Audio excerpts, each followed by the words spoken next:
Isang mapagpalang araw po mga kaparehas. Biglaan po tayong bumisita dito po kay aspiring barangay kagawad na si Ginoong JD Serrano. Good morning po, sir.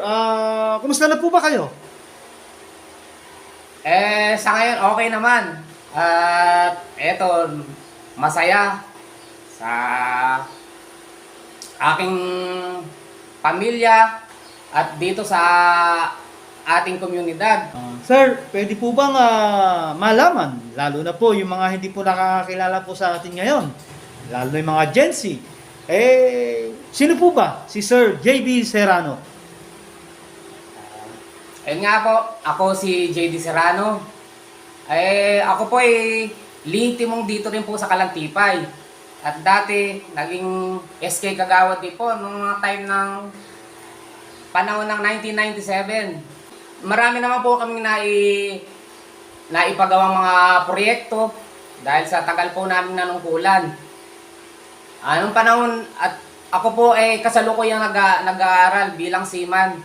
Nung ako po napwestong bilang SK Kagawad, habang ako nanunungkulan, nag-aaral din po ako bilang seaman.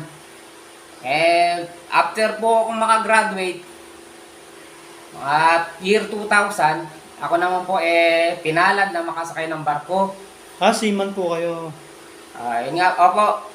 Kaya matagal din po akong nawala dito sa Kalantipay. Kasi po ang nagiging kontrata ko po 9 months o minsan 1 year.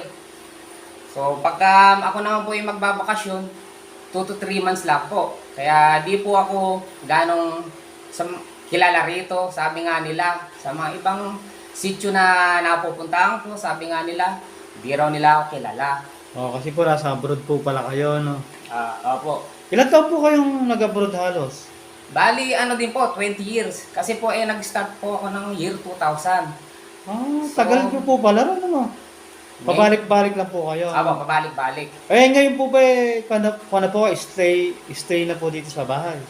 Opo, simula po nung pag-uwi ko nung year 2020 at pandemic kasi noon Opo. So, kailangan, nung time na yon, ako, kada uwi kasi namin, nag-i-schooling.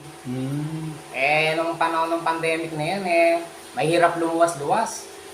Kaya, sa isip ko kako, total naman, okay na rin naman ako rito. At, nag-iisa lang din naman ang aking anak. So, saka nakaipon naman po kahit paano. wala, isa lang din naman okay na ako rito. Opo. Ngayon po ba, ano po pinagkakaabalahan natin ngayon? Sa ngayon po, dito rin po sa kumbaga bilang farmer, kaya lang ngayon walang tubig ang ating mga sakahan. Kaya medyo nahinto. Konsi, para lang po sa kaalaman ng ating manonood, partikular po sa iyong mga kabarangay, kung bibigyan ka po ba nila ng pagkakataon na ihalal bilang barangay kagawad, ano po ba inaasahan nila na ipapriority mo o gagawin mo pong programa na talaga namang makakatulong po sa kanila? Para sa akin, ang magiging priority ko yun nga, para sa senior citizen. Kasi ngayon maraming nagtatanong, bakit nga yung mga senior citizen, hindi sila nagkakaroon ng mga supply na mga gamot para sa kanilang maintenance. Kaya magiging priority ko po yun yung sa mga senior citizen. Dahil para matugunan yung sa kanilang mga hiling ng mga gamot, mga kailangan, maintenance nila. Yun naman po, kaya naman po na budgetan. Basta't ginusto po, ano? Oo naman po. Talagang pagka ginusto, may bibigay o maisasakatuparan naman ng mga yun. Kung nanonood po ba ngayon ang ating mga kabarangay po dito sa Kalantipay, ano po ba ang nais po ninyong imensahe para sa kanila? Lalambingin po ako sa inyo. Bigyan nyo lang po ako ng isang pagkakataon at hindi ko po sasayangin ang inyong binigay na tiwala para sa akin. Maraming salamat po. At mag-iingat po kayo lagi.